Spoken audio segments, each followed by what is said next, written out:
जय हिंद दोस्तों, उम्मीद करता हूँ आप सभी अच्छे होंगे और अपनी अपनी तैयारी में डटे होंगे। रीजनिंग की क्लास नंबर 30 लेकर हम हाजिर हैं। अगर आप नए हैं तो हमारे चैनल अभ्यास क्लासेस 2.0 को तुरंत सब्सक्राइब कर लीजिए, साथ ही वीडियो को लाइक करें, शेयर करें। इसके बाद हम जो सीरीज़ ला रहे हैं वो है टॉपिक वाइज रीजनिंग की सीरीज़ कराने वाले हैं, जिसमें आपको अच्छे अच्छे प्रश्नों का अभ्यास कराएंगे। साथ ही साथ जो लोग नए हैं उनके लिए भी वो सीरीज़ बहुत लाभकारी होने वाली है। उनका सारा सिलेबस कवर हो जाएगा। किसी भी एग्जाम में अगर आप बैठ रहे हैं और रीजनिंग एज ए सब्जेक्ट आ रही है तो ये आने वाली जो सीरीज़ है वो बहुत महत्वपूर्ण होने वाली है। तो आज के लिए जो प्रैक्टिस सेट है वो हम स्टार्ट करते हैं बिना किसी देरी के। सीधे बढ़ते हैं प्रश्न नंबर 1 पर। पहला प्रश्न है, लुप्त संख्या ज्ञात कीजिए। अब यहाँ पे आपको एक फिगर बना हुआ है जिसके अंदर एक बॉक्स के अंदर बहुत सारी संख्याएं लिखी हुई हैं।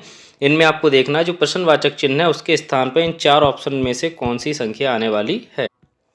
इसको हल करने के लिए हमें क्या करना पड़ेगा, बाकी की जो रो कंप्लीट है यानी एक और ये दो, फर्स्ट रो और सेकंड रो या फर्स्ट रो सेकंड कॉलम, उसमें जो है हमें देखना पड़ेगा कि वो क्या रूल या क्या वहाँ पे गणितीय संक्रिया हो रही है, जोड़ हो रहा है, घटाना हो रहा है, किस तरह से हमारा आंसर। अब देखिए ये संख्या बड़ी है लास्ट वाली, तो कहीं ना कहीं इन तीन संख्याओं का जो भी आपस में होगी संक्रिया वही 98 आनी चाहिए। तो यहाँ पे जो रूल फॉलो हो रहा है वो ये हो रहा है। अब आप जब मल्टीप्लाई करके देखेंगे 8 और 7 को जोड़िए, 8 और 7 कितने होते हैं 15, और 15 की 6 से मल्टीप्लाई करें तो 15 छक्के होते हैं 90। ठीक है, अब ये 90 जो आए हैं 90 में वही पहली संख्या फिर से जोड़ दीजिए, 90 + 8 कितना आ गया 98। इसी तरह इस वाली रो को हम एक बार देख रहे हैं, कॉलम को 7 की और 6 को जोड़ेंगे, पहली और दूसरी संख्या पहले जोड़ेंगे। अब आ गया आपका 13 की अब अगली संख्या से करेंगे गुणा, 13 पंजे 65, और ये जो संख्या है 65 में अब कौन से जो ऊपर वाली संख्या है इसको जोड़ देंगे, 65 और 7 कितने हो जाएंगे आपके 72। अब यही रूल हम क्या इस वाले में करेंगे, 6 + 5 कर लीजिए, 6 और 5 हो गए 11, 11 की 4 से गुणा करेंगे तो हो जाएगा 44, 44 में यही शुरू वाले 6 जब आप जोड़ लोगे तो आंसर आ जाएगा आपका 50। ऑप्शन नंबर 2 इसका सही होगा।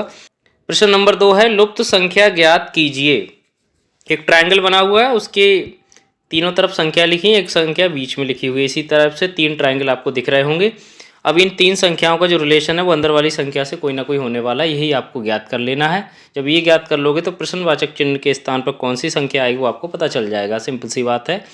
अब देखिए यहाँ पे क्या हो रहा है, इनकी अगर हम मल्टीप्लाई करें, 3 पंजे 15, 15 दूनी होते हैं 30, यानी 3 × 5 × 2 यानी हो गए आपके 30, और 30 में से यहाँ आना कितना चाहिए 27, तो 30 में से अगर 3 घटाएंगे तो 27 आ रहा है। अब यही फार्मूला बाकी इन पे लागू हो रहा है नहीं हो रहा है, एक बार ये चेक कर लेते हैं। यहाँ पे 7 है, 4 और 1 है, तो 7 × 4 × 1, 7 चौक 28, एकम 28, और 28 में से कितने हर बार माइनस करने हैं आपको, -3 करने हैं, तो यहाँ पे रह गए 25। तो ये आपका ठीक हो गया। यही रूल यहाँ पे फॉलो होगा, 6 × 2 × 3, 6 दूनी 12, 12 तियाँ 36। अब 36 में से कितने माइनस कर लेने हैं 3, तो बचेंगे आपके 33। तो इस प्रश्न का सही आंसर हो जाएगा ऑप्शन नंबर 3, 33। प्रश्न नंबर 3 है, वेन डायग्राम से रिलेटेड क्वेश्चन है। ऐसे कितने इंजीनियर हैं जो ना तो अध्यापक हैं और ना ही भारतीय हैं। अब देखिए इसमें 3 आपको सर्किल दे रखे हैं, एक इसमें अध्यापक वाला ये सर्किल है, ये आपका इंजीनियर वाला है, और एक भारतीय वाला है। अब इन्होंने कहा ऐसे कितने इंजीनियर हैं, यानी इंजीनियर वाले सर्किल से इनको मतलब है ना तो अध्यापक और ना ही भारतीय। अब देखिए अध्यापक का सर्किल कौन सा है, ये वाला पूरा, इसके अलावा भारतीय वाला सर्किल कौन सा है, ये वाला पूरा। सिंपल सी बात है, ये दोनों कट करने हैं हमें, इंजीनियर वाले पार्ट से ये दोनों अगर कट कर दोगे यहाँ से तो कितना हिस्सा बचेगा आपका, यही तो हिस्सा बचेगा। सिर्फ 6 इंजीनियर ऐसे हैं जो ना तो अध्यापक हैं ना भारतीय, यानी सिर्फ इंजीनियर हैं अकेले। तो ऑप्शन नंबर 3 है यहाँ पे बिल्कुल सही। प्रश्न नंबर 4, 5 के विपरीत फलक पर कौन सी संख्या होगी। यहाँ पे आपको 2 डाइस की 2 स्थितियाँ दी गई हैं, पहली स्थिति और दूसरी स्थिति। इसमें क्या करते हैं हम लोग, सबसे पहले कॉमन देखते हैं। यहाँ पे देखिए 3 कॉमन है दोनों में क्या कॉमन है, 3 कॉमन है। अब किधर चलना है, घड़ी की दिशा में चलना है, तो सबसे पहले 3, 3 के बाद 1, 1 के बाद 4। यहाँ पे भी घड़ी की दिशा में 3, 3 के बाद आपका 6, 6 के बाद आपका 2। अब देखिए अपोजिट यहाँ पे निकल आते हैं इस तरह से, 1 के अपोजिट क्या हो गया, 1 के अपोजिट यानी विपरीत फलक पे 6 आएगा, 4 की उल्टी तरफ पे यानी विपरीत फलक पे 2 आएगा। अब बचा क्या आपका 5 बचा और कितना बचा आपका 3 बचा। इसका मतलब क्या हुआ 5 आपस में 5 और 3 भी विपरीत फलक पे होंगे। तो सही आंसर क्या होगा यहाँ पे 3। 5 का पूछा है। अब ऐसे प्रश्नों में कभी कभी आपका तुक्का भी सही हो सकता है। वो तुक्का क्या हो सकता है, जब भी पूछा जाएगा 5 के विपरीत फलक पे कौन सा है, जनरली जो सवाल होते हैं नॉर्मल सवाल होते हैं, कभी कभी ऐसे भी सही हो जाते हैं कि आप जो है, अब इसमें कॉमन क्या है, कॉमन 3 है, दोनों में कॉमन 3 है, तो इसका आंसर भी क्या आया 3 आया। तो कई प्रश्न ऐसे भी सॉल्व हो जाते हैं आसानी से। प्रश्न नंबर 5 है, नॉन वर्बल वाला है। प्रश्नवाचक चिन्ह के स्थान पर कौन सी आकृति आएगी। ये आकृति को आप ध्यान से देखिए किस तरह ये चेंज हो रही है, और किसी एक चीज़ को पकड़ लीजिए। यहाँ पे देखिए एक छोटा सा सर्किल है, वो पहले इस वाले पोर्शन में आया, मान लीजिए ये इस टाइप का सर्किल है, तो पहले इस पोर्शन में आया, दूसरी बार इस वाले पोर्शन में आएगा, तीसरी बार कौन से में आया, इसमें आया, अगली बार कौन से में आएगा, इसमें आएगा। तो सिर्फ पहली चीज़ तो हमें यही देखनी है इस सर्किल में आपका कौन सा है। तो यहाँ पे देखिए ऑप्शन नंबर या तो पहला होगा या दूसरा होगा, लेकिन एक चीज़ खासियत और है, इसके जस्ट बराबर वाले यानी जस्ट नीचे वाले या ऊपर वाले, या ऊपर नीचे ही जा रहा है, ये ब्लैक वाली जो पट्टी है तो ऊपर आ रही है नीचे आ रही है, सिंपल सी बात है। तो ऐसे ये तो देखिए इसके अपोजिट में है, इस साइड में है, जबकि होनी क्या चाहिए, यहाँ होनी चाहिए। ए वाला ऑप्शन जब देखेंगे तो यही ऑप्शन आपका सही होगा, क्योंकि इसमें ऊपर सर्किल है और नीचे यहाँ पे ये कलर किया हुआ है ब्लैक कलर से। प्रश्न नंबर 6 है, मिसिंग नंबर एक तरह से है और ये एनालॉजी पे बेस्ड क्वेश्चन है नंबरों का ही। इसमें देखिए 35 और 15 जिस तरह रिलेटेड हैं उसी तरह 84 से क्या रिलेटेड होना चाहिए, ये ऑप्शंस आपके दे रखे हैं। अब 35 और 15 का रिलेशन आपको यहाँ पे निकालना। देखिए यहाँ पे क्या हो रहा है, 15 लाना है तो 3 और 5 की हम क्या करेंगे मल्टीप्लाई, 3 पंजे आ गए आपके 15, यानी यहाँ पे क्या अंकों की गुणा हो रही है, ठीक है। ऐसे ही 8 और 4 है। अब यहाँ पे ध्यान रखिए सबसे बड़ी चीज़ है, यहाँ पे आंसर आपको दिया है 8 और 4 की क्या करनी है हमें मल्टीप्लाई। तो 8 चौक कितने हो गए आपके 32। तो ऑप्शन नंबर 2 यहाँ पे सही है 32। प्रश्न नंबर 7 है, 6 2 8 यानी 6 का 2 से जो रिलेशन है वही 8 का किस संख्या से होगा। अब यहाँ पे देखिए क्या हो रहा है, सिंपल सी बात है। यहाँ पे अब 2 से 6 को हमें कैसे लाना है ये देखिए। तो अगर 2 की 2 से गुणा करें, 2 दूनी 4 में 2 जोड़ दें तो कितना आ जाएगा 6 आ जाएगा, यानी 2 की 2 से ही गुणा करने और 2 जोड़ना है। इसी प्रकार अब हमें 8 लाना है, क्या लाना है 8 लाना है। 8 कैसे आएगा अब देखिए, तो 3 की जब 2 से गुणा करोगे और 2 जोड़ दोगे तब भी तो 8 आएगा। 3 दूनी 6 और 2 8। इसका मतलब क्या हुआ, पहली डिजिट बदल रही है, बाकी 2 से गुणा करना और 2 ही जोड़ना है। तो इसका मतलब यहाँ पे यही रूल फॉलो हो रहा है।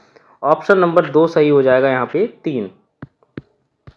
प्रश्न नंबर 8 है, एक निश्चित कूट भाषा में फर्स्ट ऑफ ऑल को कैन डैन सैन के रूप में, हु इज फर्स्ट को जैन कैन वैन के रूप में, और दिस इज पेल को वैन जैन लेन के रूप में लिखा जाता है। उस भाषा में हु को किस प्रकार लिखा जाएगा। अब देखिए इसमें सिंपल सा तरीका मैंने आपको पहले भी बता चुका हूँ। सबसे पहले पहली चीज़ नोट करेंगे फर्स्ट ऑफ ऑल, इसके अपॉन में क्या लिखेंगे who is first, same language same side. अब फर्स्ट ऑफ ऑल को जिससे डिकोड किया गया है वो है कैन डैन सैन, ठीक है। और हु इज फर्स्ट को किससे किया गया है जैन कैन वैन, ठीक है।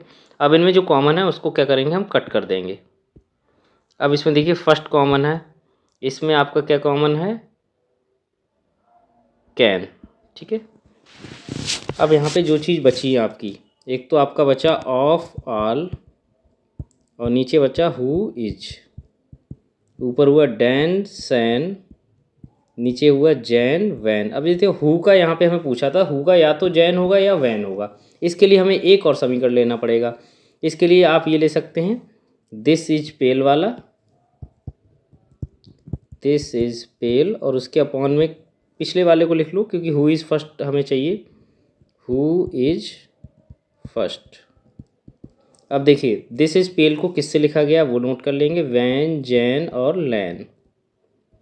और हु इज फर्स्ट को किससे लिखा गया वो तो पहले लिख चुके हो आप, एक बार फिर से लिख लीजिए जैन कैन वैन। अब इनमें जो कॉमन है उनको कट कर लेंगे, यहाँ से हमें मिल जाएगा जो हमें चाहिए होगा। अब देखिए इसमें इज गया यहाँ से, और यहाँ से जब इज जाएगा तो यहाँ पे आपको पता होना चाहिए क्या बचेगा। इस साइड में देखिए वैन से वैन गए, इसका मतलब इज को किससे डिनोट किया गया है, वैन से।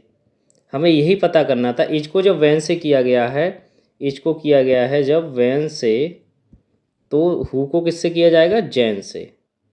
बस और कुछ करना ही नहीं है, तो हु को किया गया है जैन से, ZAN। ऑप्शन नंबर 3 इसका सही है।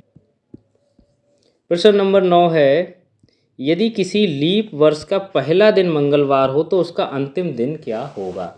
अब यहाँ पे ध्यान रखिए, पहला दिन मंगलवार है, यानी वैसे तो 366 दिन होते हैं, 1 से लेके 366 दिन होते हैं। जब पहला दिन उन्होंने बता दिया है मंगलवार है, तो अगला हर बार जोड़ोगे तो 7 ऐड करने पड़ेंगे, यानी 8वें दिन ऐसे ही तो आएगा। तो इसमें दिन जो पहला इसमें से माइनस कर देंगे, तो यहाँ पे बचेंगे 365 दिन, और 365 को क्या करेंगे, 7 से डिवाइड करेंगे। 7 से जब आप डिवाइड करते हैं तो 7 पंजे 35, 7 दूनी 14, एक बचता है, एक ऑड डे यानी विषम दिन बचता है, एक शेष बचता है। इसका मतलब क्या हुआ, जो मंगलवार है उसमें वो एक जोड़ देना है, तो क्या हो जाएगा आपका, बुधवार। तो सही आंसर हो गया आपका ऑप्शन नंबर 2। प्रश्न नंबर 10 है, निम्नलिखित शब्दों को सार्थक क्रम में लगाइए। परिशिष्ट, विषय सूची, शीर्षक, अध्याय, प्रस्तावना। अब देखिए यहाँ पे किसी भी बुक का या कोई भी आप चैप्टर ले रहे हैं, उस चैप्टर में किस तरह से चीज़ें शुरू होती हैं वो आपको बतानी है। सबसे पहले क्या होता है, देखिए सबसे पहले होता है टॉपिक, कौन से टॉपिक पे ये बुक है, यानी शीर्षक। पहला नंबर होता है शीर्षक का।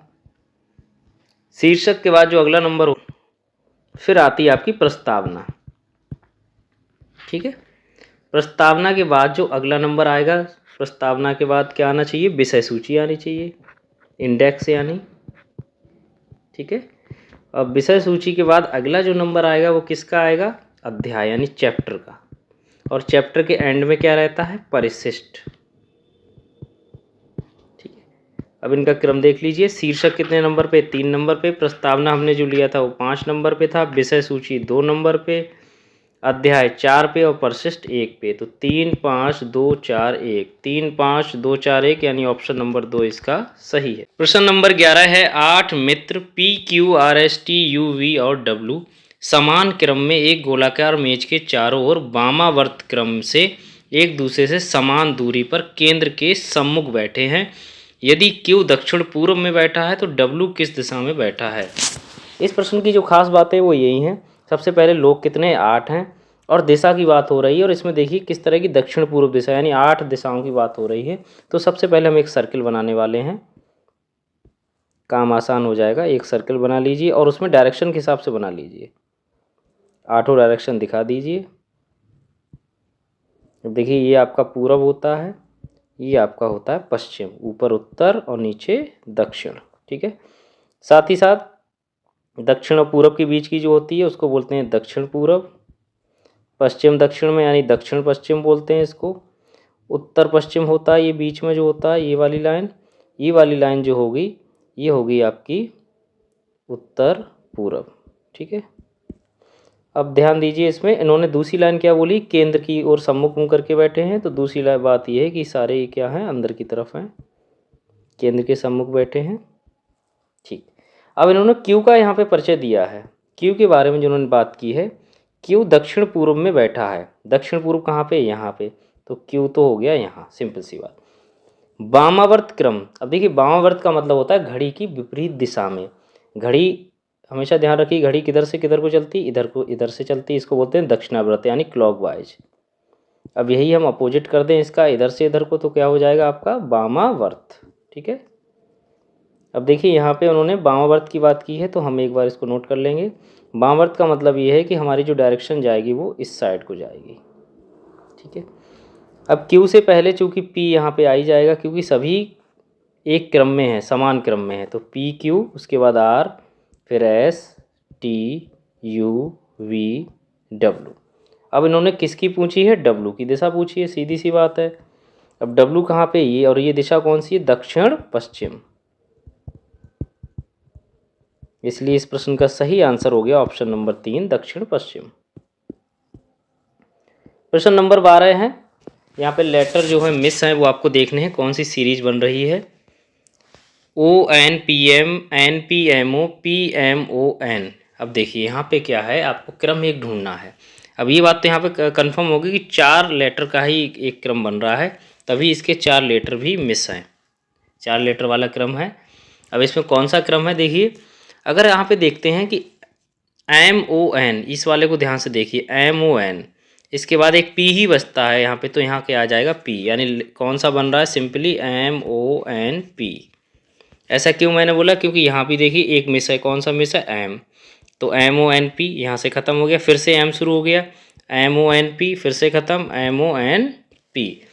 तो यही वाली चीज़ आपको भरी गई थी इसमें। देखिए पहले में M आया था, दूसरे वाले में O आया, तीसरे में N आया और लास्ट वाले में P आया, तो MONP इसका सही आंसर होगा, ऑप्शन नंबर 4। प्रश्न नंबर 13 है, किसी कूट भाषा में A प्लस B का अर्थ है A B की माँ है। इसी तरह A माइनस B का अर्थ है A B का भाई है, A गुणा B का अर्थ है A B की पत्नी है, और A भाग B का अर्थ है A B का पिता है। सबसे याद रखने वाली बात बस इतनी है, जो सारे रिलेशन दे रखे हैं वो A के संबंध में दे रखे हैं, यानी जैसे माँ, यहाँ पे भाई, यहाँ पे पत्नी, यहाँ पे पिता, सारे संबंध किसके संबंध में, A, यानी पहली जो संख्या होगी स्टार्टिंग वाली, सारे रिलेशन उसके संबंध में दे रखे हैं। ये चीज़ विशेष ध्यान रखनी है आपको, सवाल करते समय कभी कभी ऐसी कन्फ्यूजन हो जाती है। अब प्रश्न आगे कह रहा है, उपरोक्त के आधार पर 5 का 3 से संबंध आपको बताना है, यदि ये समीकरण आपको दे रखा है, जैसे 5 माइनस 2 गुणा 4 भाग 3। सवाल शुरू करने से पहले मैं कई बार आपको बता चुका हूँ, हमारा जो तरीका है करने का, इनको ये है, अगर मान लीजिए ए और बी हैं, अगर हस्बैंड वाइफ हैं, अगर मान लीजिए ए पति है तो उसके ऊपर प्लस, फीमेल के लिए नेगेटिव, यानी बी के ऊपर माइनस, और बराबर से दिखाएंगे पति पत्नी के लिए। पिता पुत्र के लिए जैसे ए और बी, अगर पिता पुत्र हो या माता पुत्री हो या जो भी है, वो तो मेल फीमेल के हिसाब से प्लस माइनस लग जाएगा, वो आप पे डिपेंड करता है, तो उसके लिए इस तरह दिखाएंगे हम फैमिली ट्री को। साथ ही साथ भाई बहन के लिए सिर्फ डैश से दिखाएंगे, और उनमें अगर भाई होगा तो उसके लिए प्लस, बहन होगी तो उसके लिए माइनस है। सिंपल सा रूल याद रखना है। अब चलिए इस हिसाब से सवाल को करते हैं। पहला है 5 माइनस 2, ठीक है, 5 माइनस 2 का मतलब 5। अब माइनस का मतलब यहाँ पे समझिए भाई वाला, तो 5 माइनस 2 यानी डैश लगा देंगे, 2 हो जाएगा। अब भाई कौन है, 5 पे तो प्लस आ गया, ये भाई ये कन्फर्म है, लेकिन 2 के बारे में स्थिति क्लियर नहीं है कि वो फीमेल है या मेल है। अब वो अगला देखते हैं, 2 और 4 का रिलेशन। अब देखिए 2 गुणा 4 का मतलब है ए बी की पत्नी। अब सिंपल सी बात है, ये पत्नी हो गई तो इसके ऊपर माइनस आ गया, और चूंकि पति पत्नी है तो यहाँ पे बराबर का निशान आ गया, हो गया 4 और उसके ऊपर आ गया प्लस। अब अगला जो रिलेशन है 4 और 3 का है, 4 और 3 का है, ए बी का पिता है, यानी भाग का मतलब क्या है, ए बी का पिता है, इसका मतलब 4 का जो है 4 और 2 के एक बच्चा है, दोनों को मिला के ही तो बच्चा होगा, सिंपल सी बात है। पति पत्नी है तो उनका एक बच्चा है, वो हो गया आपका 3।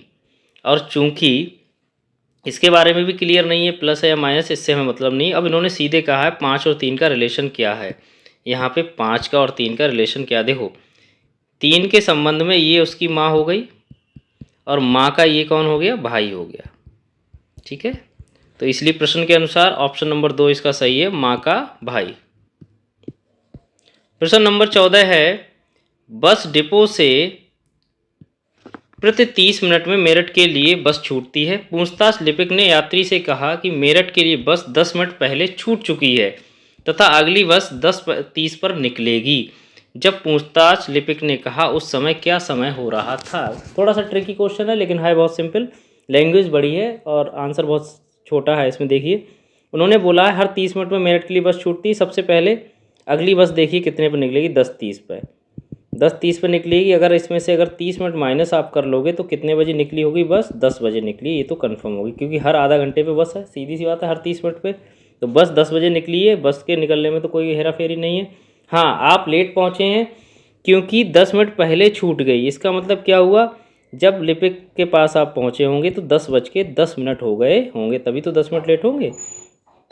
इसलिए इस प्रश्न का जो है सही आंसर हो जाएगा ऑप्शन नंबर 2, 10:10। प्रश्न नंबर 15 है, चंद्रमा, चंद्रयान, मंगल। जिस प्रकार चंद्रमा से रिलेटेड चीज़ क्या है, चंद्रयान है, वैसे ही मंगल से क्या रिलेटेड होगा तो आपको पता होना चाहिए, मंगल से रिलेटेड है मंगलयान, ठीक है। ऑप्शन नंबर 4 इसका सही है। आज के लिए बस इतना ही, बहुत बहुत धन्यवाद।